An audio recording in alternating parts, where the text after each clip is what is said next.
Hello student. This is class 10th math class. मैं आपको exercise 3.3 की क्वेश्चन नंबर 2 तक अपनी प्रीवियस क्लास में एक्सप्लेन कर चुका था। आज की क्लास में मैं आपको क्वेश्चन नंबर 3 के बारे में एक्सप्लेन कर रहा हूँ। क्वेश्चन है from the pair of linear equation for the following problem and find their solution bye substitution method.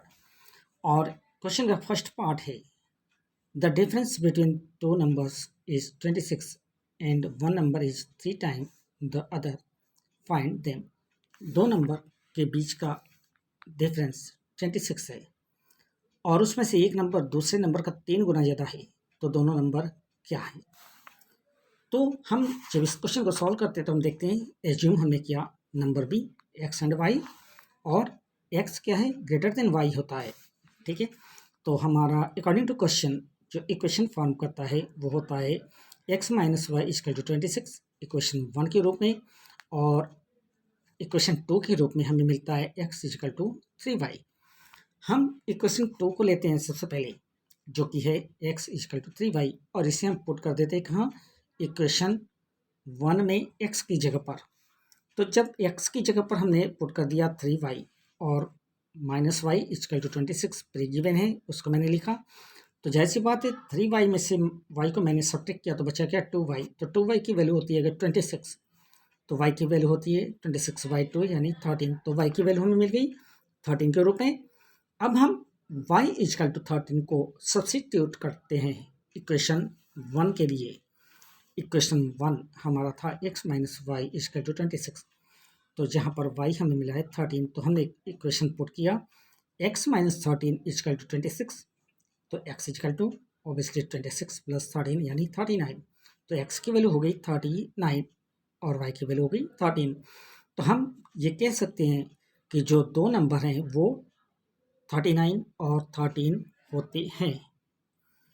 Question 1 का ही सेकेंड पार्ट है the large of the supplementary angle exist the smaller by 18 degree find them.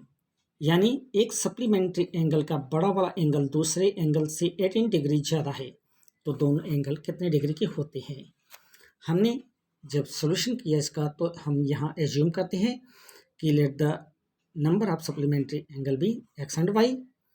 तो हमें अब जब x and Y हमने कर लिया तो हम देखते हैं कि हमारा जो इक्वेशन फॉर्म करता है वो होता है X plus Y equal to 180 degree.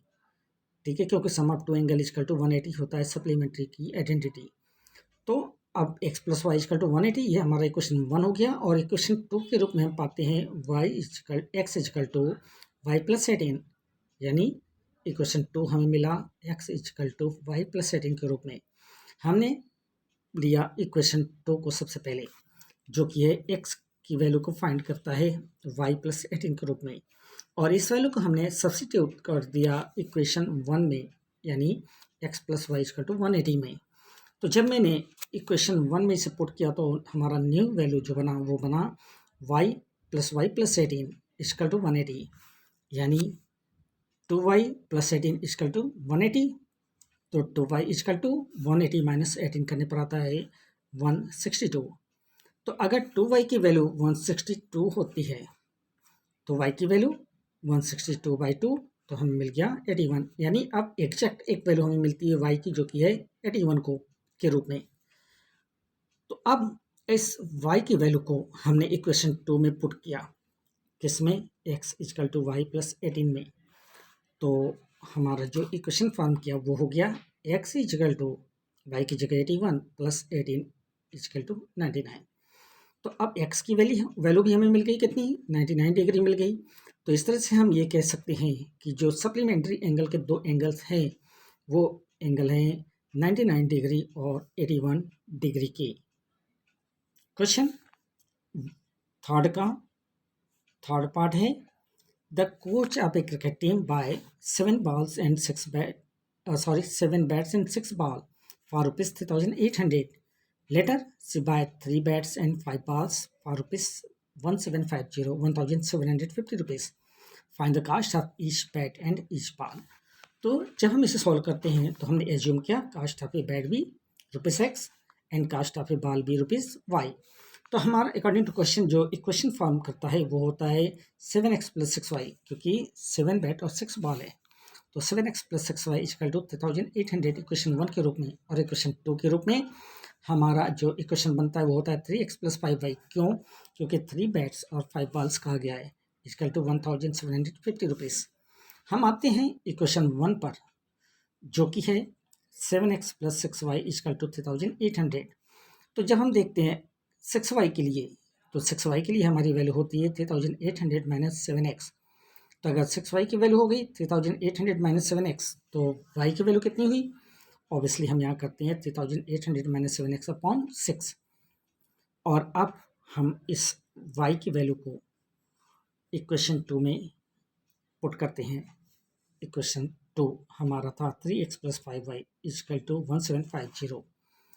तो जब हम इसे इक्वेशन 2 में पुट करते हैं तो हमें वैल्यू मिलता है 3x + 5 और ब्रैकेट में 3800 - 7x upon 6 bracket close = 1750 rupees. जब हम 3800 को 5 से मल्टीप्लाई करते हैं तो हमें मिलता है 19000, और यहाँ पर 3x पहले से था। ब्रैकेट में हमारा जो वैल्यू बना वो हुआ 19000 माइनस 5 7 जा 35x, यानी 19000 - 35x अपॉन 6 = 1750। तो अब हम देखते हैं 3x - 35x अपॉन 6 मैंने किया, तो वैल्यू हो गई 1750 माइनस 19000 अपॉन 6। और जब 19000 अपॉन 6 को मैंने 2 से डिवाइड किया तो जो वैल्यू मिली वो हुआ 9500 अपॉन 3। तो अब हमारे सामने एक नई वैल्यू दिख रही है 3x - 35x upon 6 = 1750 minus 9500 upon 3 के रूप में। तो हम देखते हैं 3x - 35x upon 6 = 1750 minus 9500 upon 3। तो यहाँ पर अब हम एलसीएम का यूज करते हैं, क्योंकि ये सिंपली और ये हमारा फ्रैक्शन में है, तो मैंने इसे भी अपॉन 1 अगर कर लिया तो अब क्या हुआ, जब 6 मेरा एलसीएम होता है, क्योंकि 1 और 6 मानेंगे हम, तो 6 हमारा एलसीएम होता है, तो 3 6 यहाँ पर होता है 18x - 35x = सिमिलरली मैंने यहाँ पर भी एलसीएम लिया और यहाँ पर एज्यूम किया मैंने 1, तो 3 टाइम, तो 1750 को 3 से जब मैंने मल्टीप्लाई किया तो वैल्यू बना 550, यानी 5250 माइनस कितना 9500 अपॉन 3।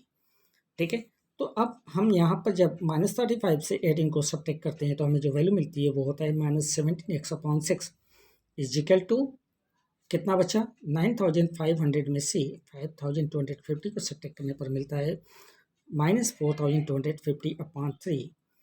तो जब हमें मिला -17x अपॉन 6 प्लस -4250 अपॉन 3, और इन दोनों का जब मैंने एलसीएम फाइंड आउट किया तो मिला 6।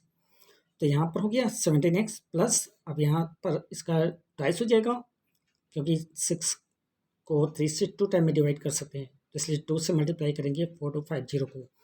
तो क्योंकि माइनस का साइन था इसलिए माइनस का साइन मैंने लगाया यहाँ, और 2 से मल्टीप्लाई करने पर हमें मिलता है 8500 = 0।